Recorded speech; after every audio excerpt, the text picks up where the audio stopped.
Scotland's new hate crime law, which comes into effect on April Fool's Day, criminalises threatening or abusive or insulting behaviour which is intended to stir up hatred against people based on age, disability, religion, sexual orientation and transgender identity. The act has proved controversial. The head of complaints at the police watchdog says it could have a chilling effect on freedom of speech. But the bill's defenders say it is nowhere near as draconian as is being suggested, and protecting people from hate is long overdue. So joining me to discuss this, the Alba MP for Kirkcaldy, Neil Hanvey.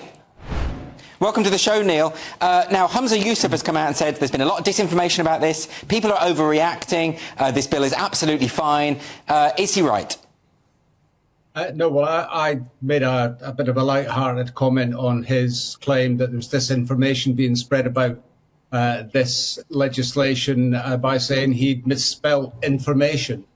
Because what's really happening is that people are spreading the truth about this legislation, and it's, nobody is saying that hate crime should be given a green light, but the way that this bill has been, or this act has been constructed, is deliberately intended to prevent freedom of speech, freedom of thought, freedom of belief. There are certain elements that are excluded from the bill, particularly around gender critical beliefs, and most importantly, sex as a class. So women's sex-based rights are not covered by this bill. The bill is silent on the definition of sex, and therefore same-sex attraction is effectively meaningless. And it really has a chilling effect on political discourse. And I'm very concerned about it. The official line is there's nothing to see here, but actually there's a huge amount of concern about this legislation for all of the reasons that I've just covered. Well, we've invited the SNP onto the show. They haven't got back to us yet, so fingers crossed for next week. But I would like to ask them, and so I'll just ask you instead. Can you give me an example of a crime or an incident that would be covered by this legislation that isn't already covered by existing criminal law?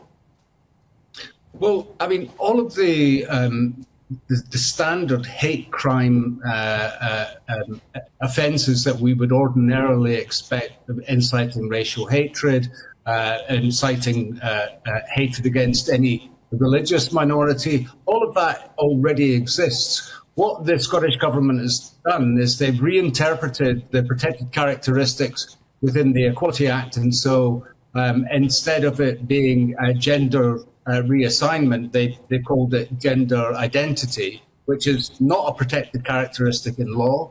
And certainly in my experience over the last 5 years, there have been a number of occasions where I've been spuriously accused of transphobia because I've spoken out in support of women's rights, or I've spoken up for LGBT rights, and because I haven't spoken about transsexuals, which is a completely separate protected characteristic, again, I've been accused of all kinds of terrible things. And what this legislation does is it emboldens those queer theory radicals, those people who are intent on promoting queer theory, and that includes the Scottish Government, to stamp down on those of us who are in touch with material reality and feel that our sex-based rights contained in the Equality Act are directly under threat because of this legislation.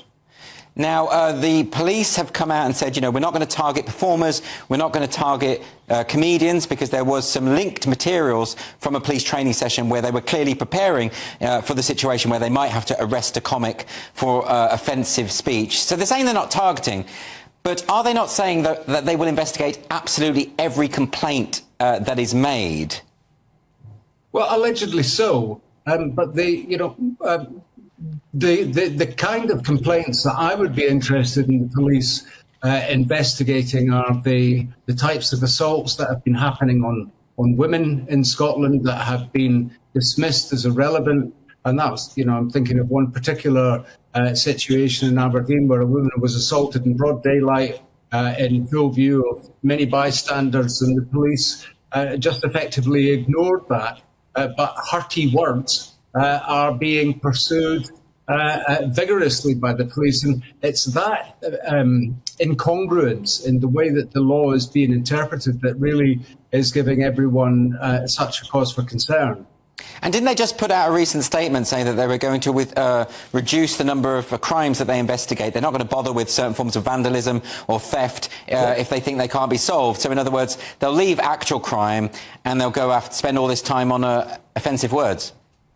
Yes, so I mean that's absolutely correct. So the police are in Scotland. The police are under enormous pressure. I know that firsthand. I've met with local senior commanders and inspectors, and I know that they are under massive pressure.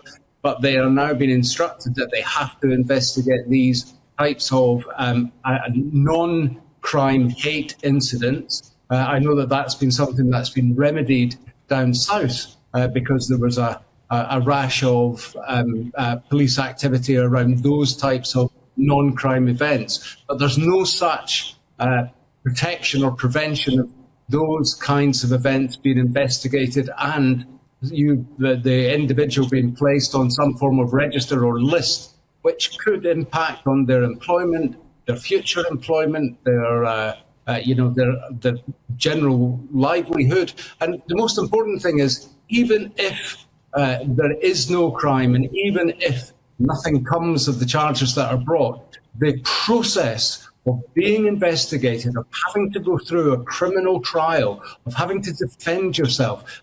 There's a saying in Scotland that we've all become very, very used to, even before this came into effect, is that the process is the punishment. And that intrusion into your life, the loss of your IT equipment, confiscation, having your name plastered all over the newspapers, dragged through the media, been there myself. That's all part of the punishment that these vindictive queer theory extremists want to inflict on people. And, the wrong target is being protected by this law. There is nothing to prevent this type of extremism being stamped down upon by this legislation, and there is nowhere for women to seek protection for their sex-based rights, or indeed same-sex attracted people to be protected for their sex-based rights in this legislation. And that omission tells you everything that you need to know about the real motivation behind this legislation. Neil Hanvey, thanks very much for joining me. Most welcome.